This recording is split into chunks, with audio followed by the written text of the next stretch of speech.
It is no secret that when it comes to you being great at your job, you can't untangle that from being a good communicator. So let's jump into communicating in the workplace. We're going to do this in two parts because there is a lot to cover. Again, if you like this material, this information, I encourage you to take our business communication course that really expands on all of these principles. You would learn so much about organizational communication. So what does it mean to be a good communicator? Oftentimes when I do trainings, I'll ask people, how many of you could articulate what a good communicator is? And most of the time they can tell me what a good communicator isn't. So they work well in teams. People actually want to be around them. The outcome of a good communicator is they enhance client satisfaction. Customers are happier. They build public awareness. They make good leaders. They are the first to get promoted and often to be awarded. And they inspire others. They aren't just great. They make people around them better.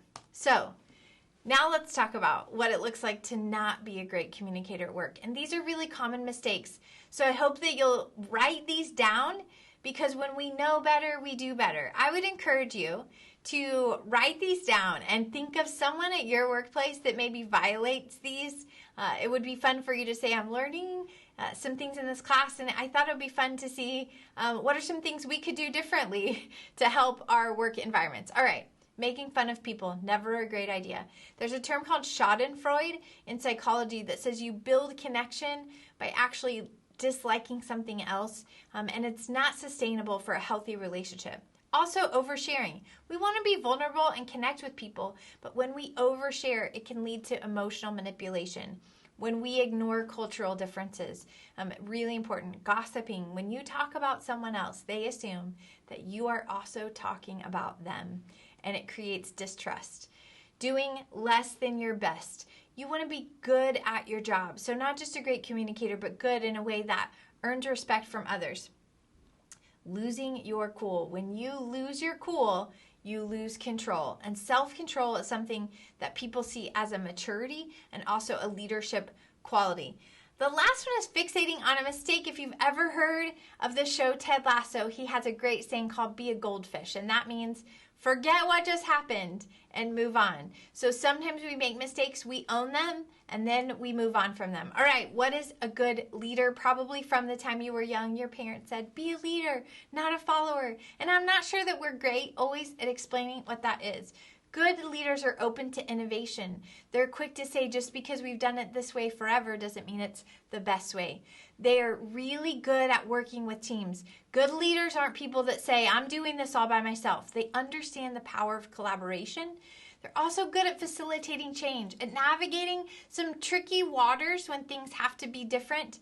They appreciate diversity. They value what everyone brings to the table, and they're pretty committed to finding diversity when they don't see it. Good leaders are honest and ethical. They have an integrity that feels often like humility. They're not hiding or deceiving other people. I want to show you this managerial grid, and we're going to walk through some different types. This is from your textbook, but we see 5 types of managers in this. Impoverished means simply, I don't care about getting things done, and I don't care about people. I don't know how these people get to be where they are, but they're not very effective. Then we have what we call the country club manager. These guys are fun. These people are fun, but they're not really task-oriented. So people enjoy them, but at the end of the day, very little gets done.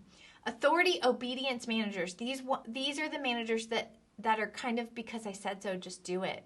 And there's sometimes a time and place for this. I know we see this dynamic in the military a lot because we don't really have time to talk about feelings or concern for our emotional well-being. We just have to get a job done. So those people are very task-oriented, but not necessarily people-oriented.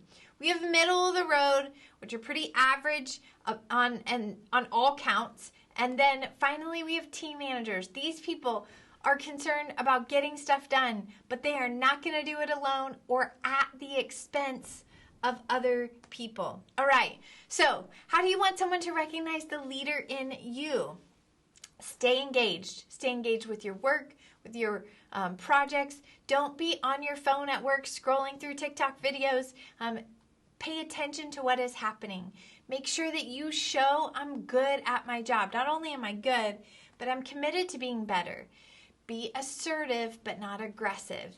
Self-awareness is huge, and when you run over people, it makes people not trust you because they think people will get hurt. When there's a problem, leaders provide solutions. Okay, we want to wrap up this section with this really tricky piece that I think you've probably all encountered. You've had a difficult team leader, you've had a difficult boss, you've had a difficult coach.